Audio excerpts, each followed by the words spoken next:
Hi guys, আজ আমি আপনাদের জন্য 2022 সালে মুক্তি পাওয়া অসাধারণ একটা জাপানিজ ড্রামা নিয়ে হাজির হয়েছি। এই মুভির শুরুতে আমরা সুন্দরী একটা কিউট মেয়েকে দেখতে পাই, যার নাম ছিল ইউরি। ইউরি এখনো পর্যন্ত সিঙ্গেলই ছিল। সে সিঙ্গেল থাকতে থাকতে বোর হয়ে গিয়েছিল, তাই সে আজকে ঠিক করে তার একটা বয়ফ্রেন্ড বানাবে। এজন্য সে তার বান্ধবীকে নিয়ে একটা পার্টিতে চলে আসে আর তার জন্য একটা বয়ফ্রেন্ড খুঁজতে শুরু করে। এখানে একটা ছেলে এসে তার শরীরে টাচ করে, কিন্তু ইউরির এই ছেলেটার টাচ একদমই ভালো লাগে না। তাই সে ইচ্ছে মতো ছেলেটাকে ধুলাই করে সেখান থেকে ক্লাবের ভিতরের আরেকটি জায়গাতে চলে আসে। কিন্তু এই জায়গাটা এসেও শান্তি নেই, এখানে সব ছেলে মেয়েরা ড্রাগস সেবন করছিল। আর ইউরিকে দেখে ওই নেশাগ্রস্ত ছেলেগুলো তাদের সাথে জোর জবরদস্তি করার চেষ্টা করে। কিন্তু আমাদের ইউরি তো ছিল অন্য লেভেলের মেয়ে, সে কি আর তাদের এসব ব্যবহার সহ্য করবে? না, একদমই না।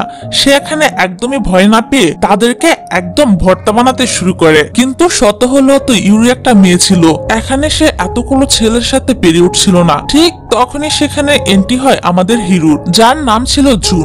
জুন ছিল একজন গ্যাংস্টার। এখানে এসে জুনের সাথে থাকা চেলাপেলারা ওই ছেলেগুলোকে রাম ধুলাই করে আর ইউরিকে বাঁচিয়ে নেয়। তারপর জুন তার কোটটা ইউরিকে খুব যত্ন সহকারে পরিয়ে দিয়ে বলে, ভয় পেও না, আমি আছি। তবে এখানে আরেকটা বিষয় হলো, আমাদের হিরো কিন্তু ইউরির এরকম সাহস দেখে তার প্রেমে পড়ে যায়। তারপর জুন ইউরিকে সেভ করে দিয়ে সেখান থেকে চলে যায়। এদিকে এই ঘটনার পর 2 সপ্তাহ পার হয়ে গিয়েছে, কিন্তু ইউরি জুনকে এখনো ভুলতে পারেনি। তার শুধু জুনের কথাই মনে পড়ে। কিন্তু তার বান্ধবী তাকে বোঝায় যে জুন একটা ভয়ঙ্কর মানুষ এবং সে একজন গ্যাংস্টার, তুমি তার থেকে যত দূরে থাকবে তোমার ততই ভালো হবে। কিন্তু কে শুনে কার কথা?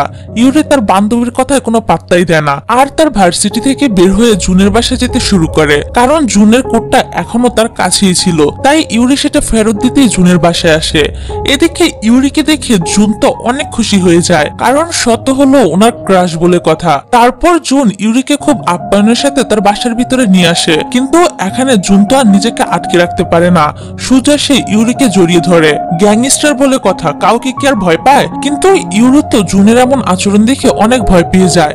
তখন জুন তাকে শান্ত করে আর নিজের ভালোবাসাটা তার কাছে প্রকাশ করে বলে, ভয় পেও না, আমি তোমার ইচ্ছের বিরুদ্ধে গিয়ে কিছুই করব না। এখানে জুন নিজেকে সামলে নেয় আর ইউরিকে তার বাসায় পৌঁছে দেওয়ার জন্য ঘর থেকে বের হয়। কিন্তু গাড়ির সামনে যাওয়া মাত্রই তাদের উপর বিপক্ষ দলের লোকেরা হামলা করে বসে। অর্থাৎ বুঝতেই পারছেন, জুন তো একজন গ্যাংস্টার, এরকম হামলা তার উপর হওয়াটা একদম স্বাভাবিকই ছিল। কিন্তু ইউরি তো এসব দেখে অভ্যস্ত ছিল না, তাই সে এখানে অনেক বেশি ভয় পেয়ে যায়। এদিকে হামলা হওয়ার সময় জুন কিছুটা আহত হয়, কিন্তু তারপরেও সে ইউরিকে গাড়িতে বসিয়ে ঠিকঠাক ভাবে তার বাসায় পৌঁছে দিয়ে আসে। জুনের এমন টেক কেয়ার দেখে ইউরি তো বাসায় এসে শুধুমাত্র জুনের কথাগুলোই ভাবছিল। সে কোনোভাবেই জুনকে তার মাথা থেকে বের করতে পারছিল না, যা দেখে আমরা বুঝতে পারি ইউরিও হয়তো জুনকে ভালোবাসতে শুরু করেছে। যাই হোক, ঠিক তখনই তার ফোনে জুনের কল আসে এবং তার সাথে ইউরিকে দেখা করতে বলে। আর ইউরিও জুনের সাথে দেখা করতে একবার বলাতেই রাজি হয়ে যায়। তারপর ইউরি জুনের বাসায় চলে আসে। এখানে তারা দুজন দুজনকে দেখে আর কন্ট্রোল করতে পারে না। তারপর তারা যখন কিস করতেই যাবে, ঠিক তখনই ইউরির ফোনে একটা কল আসে, যার ফলে তাদের আর কিস করা হয় না। এদিকে কল দেখে ইউরির মনে পড়ে যায় তার একটা পার্ট টাইম কাজে যাওয়ার কথা ছিল। তাছাড়া এখানে ইউরি উপলব্ধি করে যে তাদের দুজনের জীবনটা একদমই আলাদা, কোথাও কোনো মিল নেই। এ কথা চিন্তা ভাবনা করে ইউরি বলে ওঠে তাকে বাসায় যেতে হবে, খুব দরকারি কাজ রয়েছে তার। এখানে জুন তাকে আর কিছুই বলে না, বরং তার লোককে ডেকে বলে ইউরিকে ঠিকভাবে বাসায় দিয়ে আসতে। পরের দিন ইউরি যখন ভার্সিটিতে আসে, তখন তার বান্ধবী তাকে আনমনা দেখে বলে তার কি হয়েছে, কিন্তু ইউরি তাকে কিছুই বলে না। তবে ভার্সিটি শেষ করে ইউরি যখন বাসায় আসে, তখন সে খবর দেখে জানতে পারে যে জুনের উপর আবারও হামলা হয়েছে, যা শুনে ইউরি তো অনেক বেশি চিন্তিত হয়ে পড়ে আর জুনকে ফোন দিতে শুরু করে। কিন্তু জুন ফোনটা ধরে না, যা দেখে ইউরি আরো বেশি ভয় পেয়ে যায় আর তাড়াতাড়ি করে জুনের বাসার দিকে যেতে শুরু করে। কিন্তু রাস্তার মধ্যে ইউরির সাথে জুনের দেখা হয়ে যায়। জুনকে দেখে ইউরি তার নিজেকে ঠিক রাখতে পারে না, সে এক দৌড়ে গিয়ে জুনকে জড়িয়ে ধরে এবং নিজের ভালোবাসা প্রকাশ করে ফেলে। এখান থেকে তাদের দুজনের লাভ স্টোরি শুরু হয়ে যায়। পরের দিন ইউরি যখন ভার্সিটিতে চলে আসে, এখানে তার বান্ধবী তাকে একটা বারের কথা বলে এবং তাকে ওয়েটারের কাজের কথা জানায়। প্রথমে ইউরি না করে দেয়, কিন্তু পরে যখন সে জানতে পারে যে কাজের বেতন অনেক ভালো, তখন সে রাজি হয়ে যায়। তারপর ইউরি যখন সে কাজে আসে তখন তো তার সৌন্দর্য দেখে সেখানে থাকা প্রতিটা লোকে মুগ্ধ হয়ে যায় আর শুধু তার দিকে তাকিয়ে থাকে। এখানে আসার পর কয়েক মিনিটের মধ্যেই ইউরির কাছে অনেক কাস্টমার চলে আসে, যা দেখে সে বারের আরেকটি মেয়ে যার নাম ছিল চুচু সে তো অনেক বেশি জেলাস হয়। এদিকে ইউরির বস তার এই জনপ্রিয়তা দেখে আরো বেশি টাকা দিয়ে তাকে কাজে রাখতে চায়, কিন্তু এখানে ইউরি বুঝতে পারে যে এই কাজটা হাতে নিলে এখানে সে অনেক বেশি ব্যস্ত হয়ে পড়বে, তার কাছে জুনকে দেওয়ার মতো আর কোনো সময় থাকবে না। এই কথা ভেবে সে কাজ করবে না বলে দেয়। কত প্রেম দেখছেন, কিন্তু তখনই সেখানে জুন চলে আসে। এদিকে জুনকে দেখে ইউরি তো অবাক হয়ে যায় আর সে এখানে আরো জানতে পারে যে আসলে এই বাটটা জুনেরই ছিল। এখানে ইউরি যাতে তার চোখের সামনে না পড়ে এই জন্য সে লুকিয়ে লুকিয়ে থাকে, কিন্তু তার বস তো তখন তাকে নিয়ে জুনের সামনেই চলে আসে। এখানে ইউরি তো মনে মনে অনেক বেশি ভয় পাচ্ছিল যে জুন তাকে দেখে কি না কি করে। তবে জুন গ্যাংস্টার হলো খুবই ভালো মানুষ ছিল, সে ইউরিকে অবাক করে দিয়ে কিছুই বলে না, বরং তার সঙ্গে ইউরিকে নিয়ে যায় আর ড্রিঙ্ক সার্ভ করতে বলে। কিন্তু এখানে ইউরি অনেক বেশি নার্ভাস হয়ে পড়ে এবং সবকিছু উল্টাপাল্টা করে ফেলে, যা দেখে ইউরির বস তার উপরে রাগ করার আগে জুন বলে দেয় যে ইউরি তার গার্লফ্রেন্ড, এজন্য যাতে করে তাকে কেউ খারাপ চোখে না দেখে। তারপর জুন ইউরিকে নিয়ে নিজের বাসায় চলে আসে। বাসায় আসার পর ইউরি জুনের মন ভালো করার চেষ্টা করে, যা করতে গিয়ে তারা অনেক বেশি ক্লোজে চলে আসে। যাই হোক, এরপরে আমরা জুনের বসকে দেখতে পাই, যার সামনে জুন নিজেও চুপচাপ থাকে, তার মুখের উপরে সে কোনো কথাই বলতে পারে না। আর জুনের বস আসার কারণে সে অনেক বেশি ব্যস্ত হয়ে পড়ে, কিন্তু তারপরও কোনো না কোনো উপায় বের করে সে ইউরির সাথে দেখা করতে আসে, যা দেখে ইউরি তো অনেক বেশি খুশি হয়। তার পরের দিন ইউরি যখন ভার্সিটি থেকে বের হচ্ছিল তখন ওই বারের মালকিন তার সাথে দেখা করতে আসে আর ইউরিকে বলে সে তার সাথে কিছু দরকারি কথা বলবে। এ বলে তিনি ইউরিকে সাথে নিয়ে চলে আসে। বারে আসার পর ওই লেডি ইউরিকে বলে, দেখো হতে পারে জুন অনেক ভালো একটা ছেলে, কিন্তু সে যে কাজ করে সেটা অনেক বেশি বিপজ্জনক আর ভয়ঙ্কর, তাই তুমি তার জন্য নিজের জীবনটাকে বিপদে ফেলো না। এখানে তারা দুজন যখন কথা বলছিল তখনই জুনের বস সেখানে ড্রিঙ্কস করতে চলে আসে, কিন্তু তাদের মালকিন তাকে ড্রিঙ্কস দেওয়ার আগেই সেখানে কিছু বাজে লোক এসে সবকিছু ভাঙচুর করতে শুরু করে। তবে তারা জানতোই না যে আমাদের নায়িকা তো পুরাই একটা গুন্ডি। ইউরি তো এখানে এই ভাঙচুর দেখে অনেক রেগে যায় আর ওই গুন্ডাদেরকে আচ্ছা মতো রামদুলাই করে। তারপর ওই গুন্ডাগুলো যখন জানতে পারে যে তিনি হচ্ছে মাফিয়ার বস তখন তারা দৌড়ে সেখান থেকে পালিয়ে যায়। এদিকে ইউরিও তখন জানতে পারে যে এই লোকটাই হলো জুনের বস, তখন সে তো পুরাই টাসকি খেয়ে যায়। অন্যদিকে এই লোকটা ইউরিকে ধমকি দিয়ে বলে সে যেন জুনের জীবন থেকে চলে যায়। আসলে বস কোনোভাবেই চায় না যে জুন কোনো মেয়ের পিছনে পড়ে আন্ডারওয়ার্ল্ডের ব্যবসা ধ্বংস হয়ে যাক, কারণ মেয়ে মানুষের মায়া যে পড়েছে সে তার জীবনে অন্য কিছুই করতে পারে না, এমনটাই তার ধারণা ছিল। তবে আমার মতে এই ধারণাটা একদমই ভুল, কারণ একটা মেয়ে পারে একজন ছেলের সফলতার কারণ হতে এবং তার জীবনটা সুন্দর করে সাজিয়ে দিতে। আপনাদের কি ধারণা তা কিন্তু অবশ্যই কমেন্ট করে জানিয়ে যাবেন। যাই হোক, এখানে তিনি ইউরিকে হুমকি দিয়ে বলে সে যেন জুনের জীবন থেকে দূরে সরে যায়, কিন্তু ইউরি তো ছিল খুবই সাহসী মেয়ে। সে মাফিয়া ডনের কথা শুনে তার মুখের উপরেই বলে দেয় যে আমি আপনার এই কথাটা শুনতে পারবো না। বাকি কথা শেষ করার আগেই সেখানে জুন চলে আসে আর তার বসের সাথে চোখে চোখ মিলিয়ে সোজাসুজি বলে দেয় যে তারা তার এই কথাটা শুনতে পারবে না। অর্থাৎ জুন যে বসের সামনে কোনোদিনও কথা বলতে পারেনি আর আজ সে কিনা একটা মেয়ের জন্য ওই বসের চোখে চোখ রেখে কথা বলে, যা দেখে ওই মাফিয়া ডন তো অনেক বেশি রেগে সেখান থেকে চলে যায়। তখন বারের মালকিন জুনকে বলে আসলে আমরা টেস্ট করছিলাম যে ইউরি তোমাকে সত্যিই ভালোবাসে কিনা, কিন্তু আসলে ইউরি তোমাকে অনেক বেশি ভালোবাসে, এটা আমরা বুঝতে পেরেছি। তার কথা শুনে জুনও বুঝতে পারে তার বস শুধু এসেছিল ইউরিকে টেস্ট করার জন্য। তারপর জুন ইউরির কাছে আসে। ইউরি এসব ঘটনা দেখে অনেক ভয় পাচ্ছিল, কিন্তু ভয় পেলেই বা কি হবে, তারা দুজন তাদের ভালোবাসার প্রতি এমন ভাবে দৃঢ় হয়ে গিয়েছিল যে তারা একে অপরকে ছাড়া অন্য কিছুই বুঝতে চাইছিল না। এই কারণে তারা দুজন ভবিষ্যতে কি হবে না হবে এসব না ভেবে সারা জীবন একসাথে থাকার সিদ্ধান্ত নেয়। তারপর ইউরি যখন আবারও বাড়ি গিয়ে ওই মহিলার সাথে তাদের সম্পর্কে নিয়ে কথা বলছিল তখনই সেখানে বাড়ির পুরনো একটা মেয়ে চুচু এসে তাদের বিষয়ে সবকিছু জেনে যায়। এটা জেনে চুচু তো ভিতরে ভিতরে জ্বলে পুড়ে মরতে থাকে, কারণ চুচু নিজেও জুনকে ভালোবাসতো, তাই তাদের ভালোবাসার কথা শুনে চুচুর একদমই ভালো লাগে না। তারপর একদিন হঠাৎ করে চুচুর ইউরি একটা গিফটের উপর চোখ পড়ে, যেটা ইউরি জুনের জন্য কিনেছিল। এখানে চুচু তার নিজের গিফটের সাথে ইউরির গিফটটা চেঞ্জ করে ফেলে আর ব্যাগের ভিতরে ইচ্ছে করে নিজের কার্ডটা রেখে দেয়, যাতে করে ইউরি গিফট খুলে দেখতে পায় যে তার গিফটটা চেঞ্জ হয়ে গিয়েছে, আর তখন কার্ডটা দেখে তার সাথে যোগাযোগ করতে পারে। আর ঘটনাটাও ঠিক এরকমই ঘটে। ইউরি যখন ঘরে গিয়ে দেখে যে এটা তার গিফট না, তখন সে কার্ডে থাকা নম্বরে ফোন দেয়। কিন্তু চুচু তাকে যে জায়গায় যাবার কথা বলে সেই জায়গায় জুন ইউরিকে অনেক আগেই বলেছিল না যাওয়ার জন্য, কিন্তু ইউরির তো গিফটটা লাগবেই। এজন্য চুচুর কথা মতো ইউরি ওই জায়গায় চলে আসে। আর চুচু এখানে ইউরিকে হ্যারাস করার জন্য আগে থেকেই কিছু লোক ভাড়া করে নিয়ে আসে, যারা ইউরিকে একা পেয়ে সেখানে অনেক বেশি জ্বালাতন করতে শুরু করে।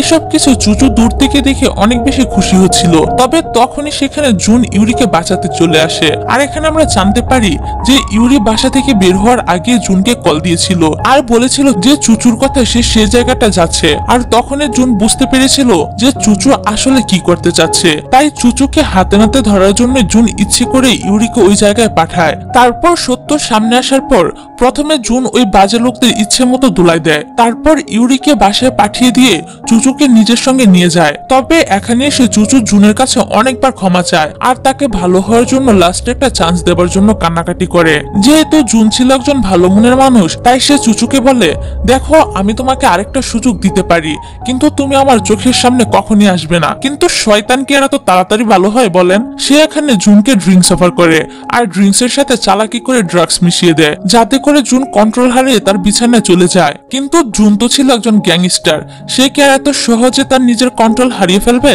সে তার দেওয়া ড্রিঙ্কসটা খুব মজা করে খেয়ে সেখান থেকে চলে যায়। আর শয়তান চুচুর সব ইচ্ছে এখানেই ধুলি মিশিয়ে যায়। এদিকে এই ড্রিঙ্কস খেয়ে জুন যখন ইউরির কাছে আসে তখন তো আর সে নিজেকে কন্ট্রোল করতে পারে না। সে ইউরির সাথে অনেক বেশি ক্লোজে চলে আসে আর সারা রাত ইউরির সাথে তার বাসায় থেকে যায়। পরের দিন সকালবেলা জুন যখন ইউরিকে বাই দিয়ে ঘর থেকে বের হয়ে যায়, তখন আমরা ঘরের বাইরে দুইটা ডিটেকটিভকে দেখতে পাই যারা তাদেরকে ফলো করছিল। ওই লোকগুলোর মধ্যে একজন ইউরির ছোটবেলার বন্ধু ছিল, যার নাম ছিল জিন। জিন হলো একজন গোয়েন্দা যে কিনা গ্যাংস্টার জুনকে ধরার জন্য প্রমাণ খুঁজে বেড়াচ্ছিল। তাছাড়া ইউরির ফ্যামিলির সাথে জিনের যোগাযোগ ছিল। জুনকে ইউরির বাসা থেকে বের হতে দেখে জিন তো ইউরিকে এসে বলে, তুমি তার সাথে কি করছো, তার সাথে তোমার কি সম্পর্ক? তবে এখানে ইউরি পুরো অস্বীকার করে যে আমার সাথে তার কোনো সম্পর্কই নেই, কারণ তার ফ্রেন্ডের সাথে তার মায়ের যোগাযোগ ছিল। এখানে যদি এই বিষয়টা জানাজানি হয়ে যায় তাহলে তার গড়েও পৌঁছে যাবে, যা ইউরি কোনোভাবেই চাইছিল না যে তার পরিবারের মানুষ এই ঝামেলার ভিতরে জড়িয়ে পড়ুক। কিন্তু একজন ডিটেকটিভের কাছে বেশিক্ষণ সত্য লুকানো যায় না। জুন সবকিছুই জেনে যায় আর ইউরিকে নিয়ে বাসায় যায় তাকে বোঝানোর জন্য। কিন্তু তখনই জুনের একজন লোক এটা দেখে ফেলে আর জুনকে কল দিয়ে বলে যে ম্যাডামকে কেউ একজন জোর করে নিয়ে যাচ্ছে। এদিকে জিন ইউরিকে বাড়িতে এনে একটা রুমের ভিতরে বন্দি করে দেয় আর বলে, ততক্ষণ পর্যন্ত আমি দরজা খুলবো না যতক্ষণ পর্যন্ত তুমি ওই গ্যাংস্টার জুনের সাথে ব্রেকআপ না করবে। তাছাড়া এখানে জিন ইউরিকে আরো বলে যে আমিও তোমাকে অনেক ভালোবাসি, আমি চাই তুমি আমার গার্লফ্রেন্ড হয়ে যাও। তাছাড়া জুন একজন সন্ত্রাসী, প্রমাণ পেলেই আমরা তাকে অ্যারেস্ট করব। তুমি কি তোমার নিজের জীবনের কথা একটু ভাববে না? ওই গ্যাংস্টারকে ছেড়ে দাও এবং তার সাথে ব্রেকআপ করো, তখন আমরা সুখে শান্তিতে দিন কাটাবো। কিন্তু ইউরি জিনকে বলে, দেখো আমি সবকিছু জেনে শুনে জুনকে ভালোবাসি আর আমি তার থেকে কখনোই দূরে থাকতে পারবো না, এটা আমার পক্ষে কোনোভাবেই সম্ভব না। এই বলে ইউরি দরজাটা ভাঙার চেষ্টা করে, যা দেখে তার ফ্রেন্ড দরজাটা খুলে দেয়। তখনই জুন সেখানে চলে আসে আর জিনকে ভয় দেখিয়ে ইউরির কাছ থেকে দূরে থাকতে বলে। কিন্তু ইউরির ফ্রেন্ডের সাথে এমন ব্যবহার ইউরির খুব একটা ভালো লাগে না, এজন্য সে জুনের উপর একটু রাগ দেখায়। এই জন্য জুন ইউরির ফ্রেন্ড জিনকে কল দিয়ে তার বাড়িতে দেখা করতে আসতে বলে। এখানে আসার পর জুন প্রথমে তার খারাপ ব্যবহারের জন্য জিনের কাছে ক্ষমা চায়, তারপর তাকে আবারও বুঝায় আর বলে, আমাদের মাঝখানে প্লিজ তুমি এসো না, কারণ আমরা দুজন দুজনকে অনেক ভালোবাসি আর আমাদেরকে কেউই আলাদা করতে পারবে না, তুমিও না। কিন্তু তারপরও যদি তুমি আমাদেরকে আলাদা করতে চাও তাহলে তার আগে তুমি আমার জীবন নিয়ে নাও। এই বলে জুন জিনের হাতে বন্দুক ধরিয়ে দেয়। তখন জিন জুনকে হুমকি দিয়ে বলে যে একদিন আমি তোমাকে ধরিয়ে ফেলবো, তারপর আমি সবকিছু ইউরিকে দেখাবো, তখন ইউরি নিজেই বাধ্য হবে তোমাকে ছেড়ে আমাকে বেছে নিতে। তারপর আমরা জুন আর ইউরিকে একসাথে দেখি, যেখানে আমরা জুনের কথা শুনে বুঝতে পারি যে জুন তো জিনকে গর্ব করে বলে এসেছে যে তাদের মাঝখানে কেউই আসতে পারবে না, কিন্তু সে নিজেও মনে মনে অনেক অনেক ভয় পাচ্ছিল যদি ইউরি তার থেকে দূরে চলে যায়। আর এই জিনিসটা ইউরি বুঝতে পারে আর জুনকে বলে, যাই হয়ে যাক না কেন, আমার সামনে যেই আসুক না কেন, আমি সবসময় তোমাকেই বেছে নিব। যা শুনে জুনের মনে প্রশান্তি চলে আসে। যাই হোক, পরের দিন ইউরি যখন জুনের সাথে দেখা করতে আসে তখন অন্য আরেক দল লোক এসে জুনকে তাদের সাথে যেতে বলে, কিন্তু জুন যেতে না চাইলে ওই লোকেরা ইউরির উপর হামলা করে দেয় আর এখানে উড়াধুরা একটা ফাইটিং হয়। তারপরে ইউরিকে জুনের লোকেরা সেখান থেকে নিয়ে বাসায় ঠিকঠাক ভাবে রেখে দেয়, কিন্তু ইউরির একদমই ভালো লাগছিল না। সে জুনের জন্য অনেক বেশি চিন্তা করছিল, তার জুনকে ছাড়া একদমই ভালো লাগছিল না। সে একটিবারের জন্য হলো জুনকে দেখতে চাইছিল, কিন্তু এখানে জুনের লোকেরা ইউরিকে বন্দি করে রাখে যাতে তার কোনো ক্ষতি না হয়, বিপক্ষে দলের লোকেরা তার কাছে যেন আসতে না পারে। এখানে ওই লোকগুলো ইউরিকে বুঝিয়ে বলে, দেখো জুন তার ভালোবাসার দায়িত্বটা দুটোই পুরোপুরি ভাবে পালন করার চেষ্টা করছে, এই জন্য তোমার নিজেকে কন্ট্রোল করতে হবে। এবার ইউরি ওটা মেনে নেয়। তারপর জুন তার কাজ শেষ করে ইউরির কাছে চলে আসে। এখানে ইউরি তো প্রথমে জুনকে দেখে অনেক বেশি খুশি হয়, কিন্তু পরক্ষণে তার উপরে ইচ্ছা মতো রাগ ঝাড়তে থাকে আর বলে, দেখো আমি সবকিছু জেনে শুনে তোমাকে ভালোবেসেছি, এই জন্য আমাকে এভাবে একা ছাড়া তোমার উচিত হয়নি। তোমার জন্য আমার কত চিন্তা হচ্ছিল তুমি জানো। জুন ইউরির কথাগুলো বুঝতে পারে, কিন্তু হাজার হলো তো সে ইউরিকে তার জীবনের চাইতেও বেশি ভালোবাসে। সে তো কোনোভাবেই তার ক্ষতি হতে দিতে পারে না, এই জন্যই সে ইউরিকে রুমের মধ্যে এনে বন্দি করে রেখেছিল।